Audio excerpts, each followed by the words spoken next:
people in London, but I've never met her, and I live in London. I don't know. I'll talk about that later.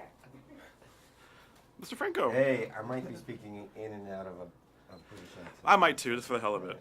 We'll all do it together. I'm from Peckham. my favorite vicinity of London. You guys really did it. I mean, when we were on the set of the film early this year, we had a very extraordinary look at how difficult and challenging this project is, but to see the final film, it was beautiful. Was it? Yes, you guys nailed a very difficult subject matter and made it engaging, exhilarating, terrifying, and very timely. And I'm curious for both of you, since you're both going through such extraordinary changes in your careers by trying to do more challenging work, what does time mean to you now at this point? Time. Oh, that's one of those questions, the good questions that come along now All right. and again, I know. Give a good answer. So what? Yeah, well, it's for me, it's a very personal film and I thought back a lot about what I was like when I was 27. Because although this is about a rock climber, a canyoneer, and it's very specific, in another sense, it's about what a lot of young guys feel, I think, which is you feel very, you feel omnipotent at 27. You've got so much going for you, you know. You don't think you need anybody really. You think you can do it on your own. And I've learned over time that's passed for me how much more a better job I could have made of that, using that time with other people rather than just myself, you know. So it's a very personal journey for me, weirdly enough, even if it's about this guy from Colorado, you know.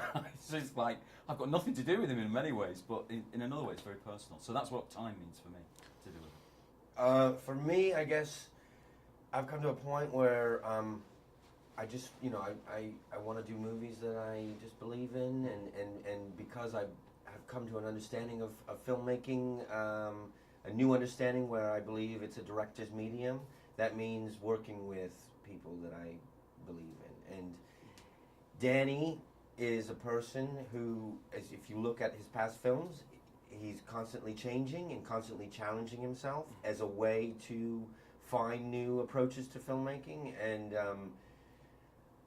when I read the script, you know, it's hard not to see that it's a very unusually structured movie and would require a lot of unusual kinds of filmmaking techniques. And so I thought, who better to make this kind of movie with than, you know, Danny Boyle? And we did. I think Danny, as he hoped, did find a lot of new ways to approach, you know, filmmaking and made a movie that's very different than anything he's made before, and it was great to be a part of that. I think there's a perception too when you take on a real life story of an individual that's still alive with us that there isn't so much effort into it because the blueprint's there.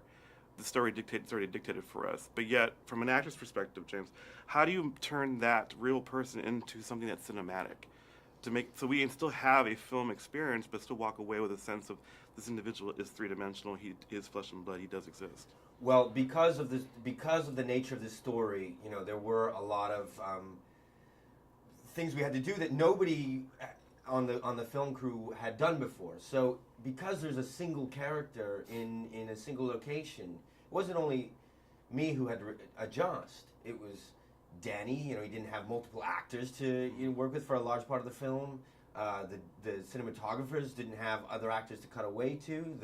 The writer Simon he couldn't construct scenes like he normally does. It all had to come from this single person, and everybody had to adjust to that. And remind me your question real quick. Just how do you still give that film feeling okay. for us? So one of the things that we figured out was,